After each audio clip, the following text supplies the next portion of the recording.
There's a woman in the corner of my house. That might not sound all too bad, but I live alone, and have no clue who she is or what she wants. She's no ordinary woman though, perhaps something else entirely. And before you even say it, I know. Just call the cops. But don't you think I've tried that already? Of course I have. I'm not an idiot. I consider myself to be quite the intellect. I'm sorry, this whole thing has put me on edge, but like I was saying, she's not normal. And I'm 100% positive she isn't even human. Besides, even if she was, she doesn't belong here in my house. It's an old brick house, a bit of a fixer-upper sure, but I'm broke and it was on sale for a killer deal, so I took it. Anyways, I know this is going to sound crazy, trust me, I barely believe it myself, but just let me explain. It all started 3 nights ago. That's when I first saw her in the middle of the night, around 2 a.m. maybe. I was suddenly awoke from my otherwise peaceful sleep. At first glance, everything seemed normal, but then, just like that, everything seemed off.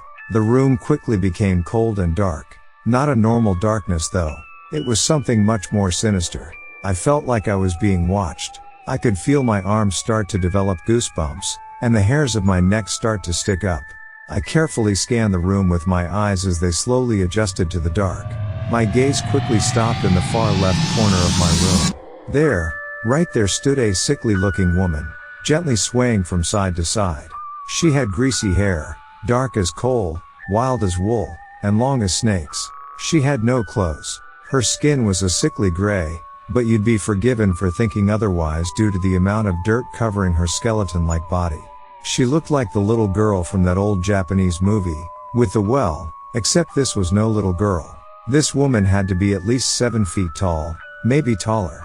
She was basically hunched over to avoid scraping her head along the ceiling.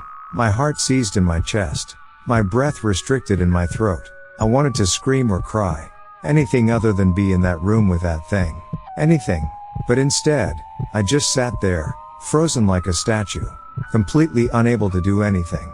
Completely helpless, like a deer caught in the headlights. I didn't know how much time had passed by.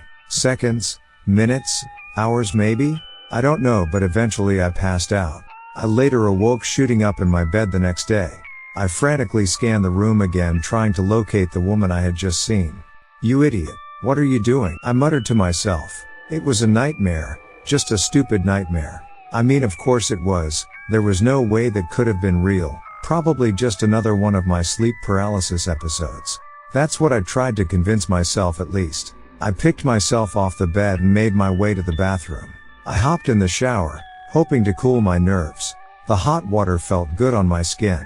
The aroma of my peppermint-scented shampoo filling my nostrils with joy. The doorbell echoed throughout the house, cutting my shower short. Who the heck could be at my door this early in the morning? I annoyingly thought to myself. The bell rang again. "Just a minute," I shouted. I proceeded to wash the shampoo out of my hair as quickly as possible.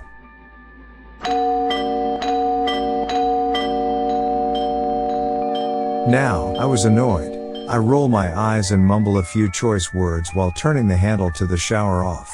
I reached for my towel and wrapped it around my waist. Shampoo residue still clinging to my hair. I proceed to step out of the shower but was stopped in my tracks. The woman from last night. She was right there. In the far right corner of my bathroom. Still as a statue now. I couldn't see her face because her hair was covering it, but yet could still feel her cold dead eyes staring into mine. My mind racing at 1,000 miles per second. How did she get there? When did she get there? Was I going crazy? There was no way this was real. But it was. She was. As real as the towel wrapped snug around my waist or the floor beneath my feet. My knees started to cripple and my brain began to bang along the walls of my skull. What do I do? What can I do? Move. Confront her. Get up and confront her. This is your house. I say to myself in attempts to muster up some sort of courage. She doesn't belong here. Finally, the words spill out of my mouth. "Hey. Who are you? What do you want?" I said with a shaky voice. A poor attempt to sound as threatening and assertive as possible. Regardless, I was met with nothing but silence. But that only turned my fright into anger. Who does she think she is? Coming into my house and disturbing my peace? No. No, I wasn't having it. Hey, I shouted louder in a more confident tone. Didn't you hear me? You need to leave now. But yet and still, silence. I stepped out of the shower and made my way to her, but before I could reach her, she was gone. Vanishing into thin air, now nowhere to be seen, leaving me in a room by myself. Suddenly everything went dark, and I woke up in my bed. My head was pounding. What the heck? I thought to myself. I checked my phone. It read 2 a.m. How? I shot my head towards the far right corner of my room, and just like the night before, there she was, hunched over in the corner of the room, lit only by the light of the moon sprouting through my window. She stood there swaying for a few seconds, but not saying a word. She then halted to a complete stop once again. Even her hair ceased to move, as if the laws of gravity didn't apply to her. She stood there in the corner, hateful eyes staring into the depths of my soul. Am I going crazy? No, I can't be. She's real, she's right there, I stuttered. With all my strength, I burst from my statue-like state, ripped my phone from my nightstand and shakily dialed 911. 911 operator, what is your emergency? The woman on the other line said. Yes, there's an intruder in my house, I said in a low voice, trying to stay quiet, although I knew she could most likely hear me anyways. Sir, are you in a safe location? Can you see the intruder? The operator asked. Yes, she's in my room. Send help, please. Okay, sir, what's your address? 249 Dingo Road, I replied. Okay, an officer is being dispatched right now. She was cut off by static. Hello? Hello, ma'am, are you there? I cried out, but was met with nothing. A smile then started to form on the woman in the corner's face. Brown and yellow stained teeth piercing through the gaps of her draping hairs. She was the cause of the disconnection. I didn't know how, but I knew it was her. It felt like I was watching her for hours, although I know it couldn't have been more than 10 minutes before I heard a knock at the door. Police, is anyone in there? Hello, open up. I wanted to get up and call out to them, but I couldn't. I felt weak, as if I was going to pass out again every time I tried. I knew she was the cause of that too. Hello, is anyone home? The officer called out from outside. Again, I was unable to say or do anything. Okay, I'm coming in, the officer shouted. 1 kick, 2, 3, crack. I heard the front door swing open. Finally I was able to speak.